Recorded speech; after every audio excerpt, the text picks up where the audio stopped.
আমরা দেখেছি গত 16 বছর এই বিডিআর হত্যাকাণ্ডের বিচারের জন্য কেউ রাস্তায় দাঁড়াইতে পারে নাই, কেউ কথা বলতে পারে নাই, সামাজিক ভাবে বঞ্চিত হয়েছে, নির্যাতিত হয়েছে, নিপীড়িত হয়েছে।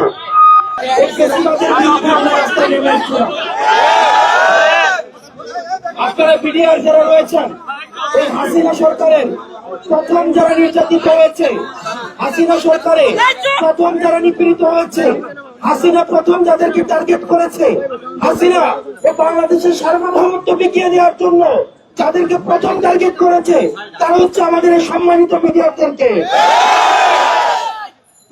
আপনারা দেখেছেন এই হাসিনা বাংলাদেশকে বিক্রি করে দিয়ে আমাদেরকে দুর্বল করে দেওয়ার জন্য, দেশের সার্বভৌমত্ব দুর্বল করে দেওয়ার জন্য সে প্রথমেই পরিকল্পিত ভাবে বিদেশি শক্তির সহায়তায় এই বিডিআর হত্যাকাণ্ড সংঘটিত করেছে এবং 20,000 আহত রক্তের উপরে ইন্টারিম গভর্নমেন্ট দাঁড়িয়ে রয়েছে।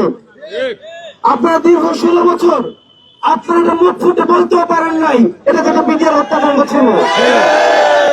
এই সরকার যখন প্রথম গঠিত হয়, আমরাই সর্বপ্রথম আমরা বলা শুরু করেছি এটা বিডিআর বিদ্রোহ না, এটা পরিকল্পিত বিডিআর হত্যাকাণ্ড।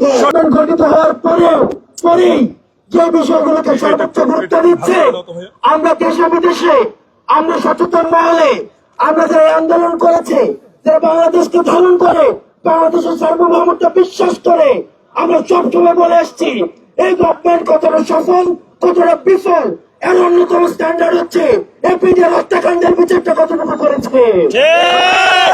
আমরা শুরুতেই দেখেছি যখন কমিশন নিয়ে টাল বাহানা শুরু হলো, তখন কিন্তু আমরা দেখেছি আমাদের মাইন সরকার সহ আমাদের এই বৈষম্য বিরোধী ছাত্র আন্দোলন পূর্ণ সমর্থনে আমরা এই কমিশনের জন্য আমরা আন্দোলন করেছি এবং সেখানে কমিশন গঠিত করা হয়েছে। প্রিয় সহযোদ্ধা, ইতিমধ্যেই আপনাদের উল্লেখযোগ্য সংখ্যক আমাদের বিডিআর ভাইদেরকে জামিনে মুক্তি দেওয়া হয়েছে।